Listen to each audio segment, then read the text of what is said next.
사도께서는 골로새 교회의 성도들에게 땅에 있는 지체를 죽이라 이렇게 말씀합니다. 왜 사도께서는 골로새 교회의 성도들에게 땅에 있는 지체를 죽이라고 할까? 그것은 이 골로새 교회 성도들이 이미 놀라운 은혜를 받았기 때문입니다. 이 3장 1절에서 4절까지를 보면은 이렇게 성경이 말씀합니다. 너희가 그리스도와 함께 다시 살리심을 받은 걸 얘기를 합니다. 다시 살았어요. 그리고 너희를 살린 그 생명은 그리스도와 함께 하나님 안에 감추어져 있다고 말씀합니다. 놀라운 생명을 얻었고요. 그리고 그리스도께서 나타나실 때 재림이죠. 너희도 영광 중에 나타나게 될 것이라고 이렇게 말씀합니다. 이게 얼마나 큰 은혜예요. 우리가 어떻게 영광이라는 걸 알았겠습니까? 그런데 이 놀라운 은혜를 받았으니까 이 위의 것을 생각하고 땅의 것을 생각하지 말아야 합니다.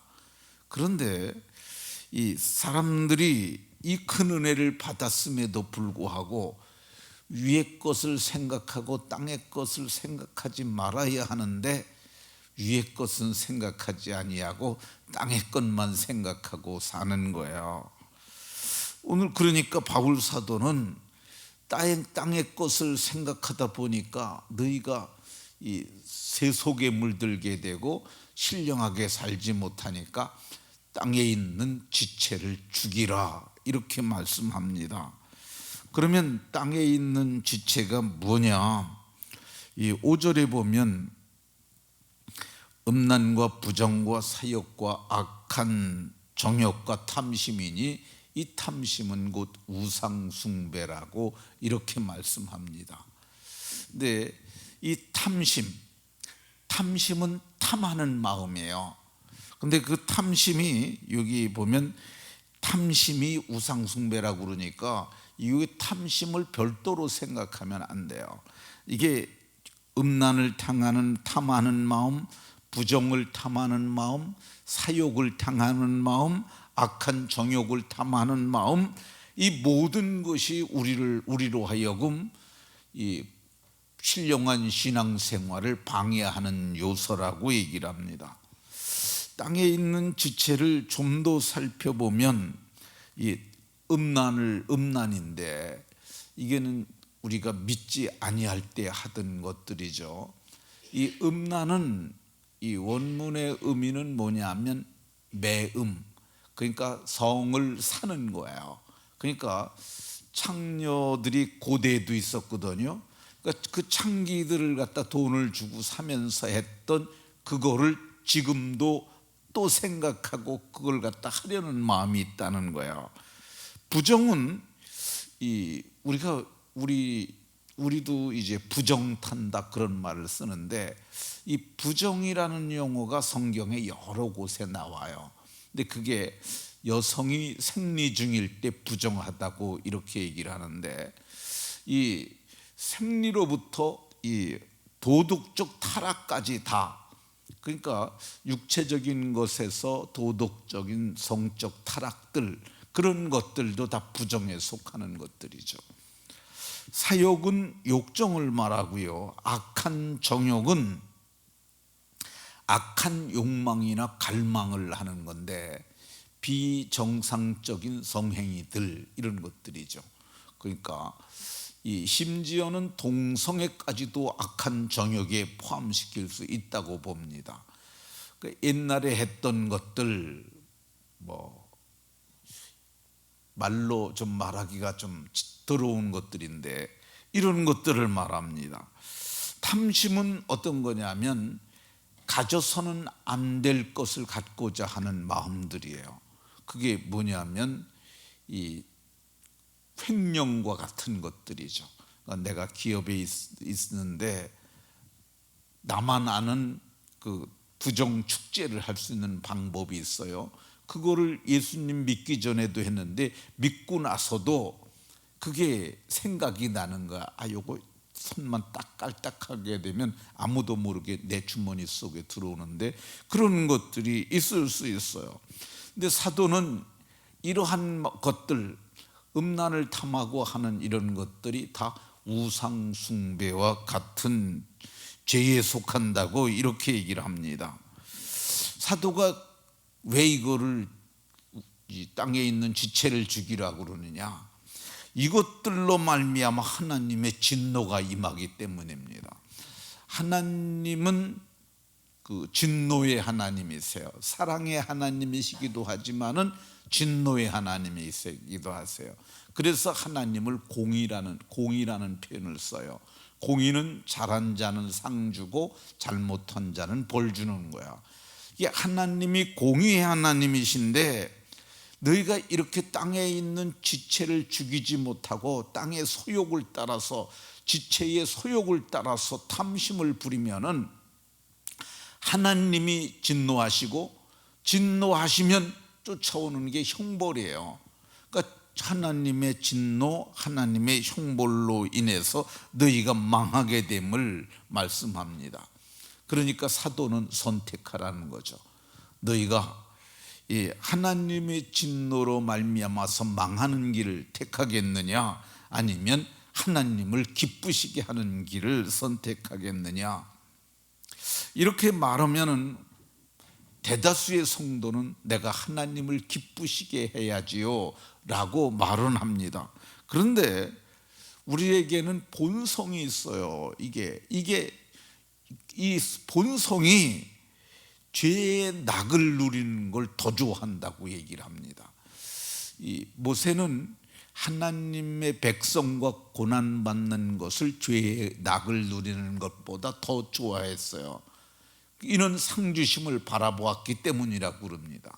근데 우리에게도 영광 중에 나타날 영광을 우리에게 알려주셨음에도 불구하고 우리는 죄가 주는 낙이 있어요. 그걸 죄의 쾌락 혹은 죄의 낙이라고 부르는데,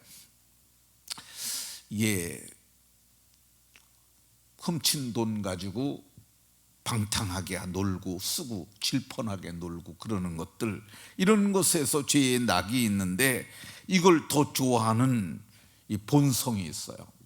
왜 우리가 그럴까? 그것은 아직 몸의 구원을 받지 못해서 그래요. 우리가 믿음의 결국 영혼의 구원을 받았어요. 그러나 아직 몸의 구원은 받지 못했어요. 그래서 바울 사도께서 이 로마서 7장에 보면 이 자기 속에 있는 갈등을 얘기를 합니다. 어느 날 바울 사도께서 자기를 가만히 보는 거야. 이거를 좀 어려운 말로 관조라고 그럽니다. 관조. 그러니까 자기의 내면 상태를 쫙 지켜보다 보니까 자기가 뭐냐, 내 속사람은 하나님의 법을 즐거워하는데 이 내 속에 다른 죄의 법이 하나 있는데 그게 자기를 사로잡는다고 이렇게 말씀해요. 그러니까 자기 몸이, 예수님 믿지 않는 사람은 죄의 법밖에 없어요.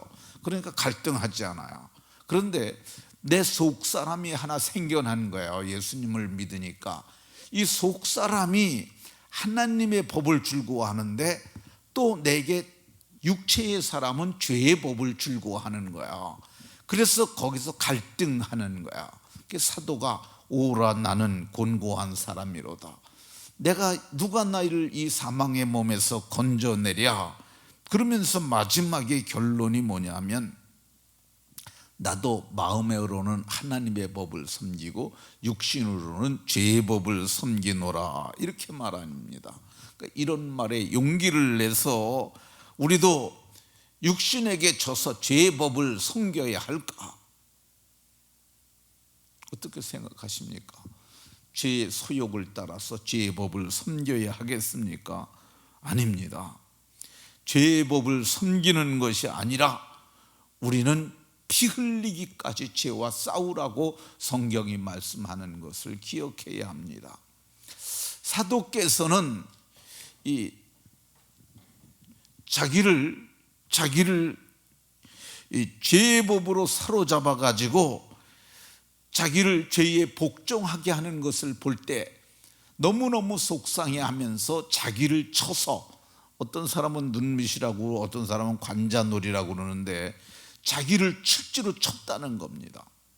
그래서 사도는 자기가 이기기 위해서 그런 육체적 몸을 쳐가면서 자기가 죄의 정욕을 이기려고 했던 거죠. 바울 사도는 고린도전서 15장에서 내가 매일 죽노라라는 표현을 썼어요. 그러니까 우리를 매일, 우리가 그런 죄의 정욕이 일어날 때마다 하나님 앞에 회개를 하고, 그리고 오늘 찬송에 보면 이 육체의 정욕을 이길 힘은 주의 피, 예수의 피라고 그러잖아요. 이 예수의 피를 의지하는 건데, 이 부분에 대해서는 제가 좀 생각을 좀 안 해봤습니다. 근데 예수의 피를, 예수님의 대속을 생각하면서 인내하라, 그런 의미로 이해를 해도 될 것 같아요. 이 찬송을 만드신 분은 그걸 많이 생각을 한 것 같아요. 그러니까 우리가 육체의 정욕을 이길 힘, 나를 위하여 예수님께서 십자가에서 피 흘려 죽기까지 하셨는데, 내가 이렇게 죄의 낙을 누리기 위해서 죄의 정욕을 따라서 내가 은밀히 보지 않는다고 범죄를 하면 되겠는가 하고 피 흘리기까지 싸워서 날마다 이기는 성도들이 다 되시길 예수 그리스도의 이름으로 축원합니다. 하나님, 이 새벽에 말씀을 통해서 우리가 주의 법을 알게 하시니 감사드립니다.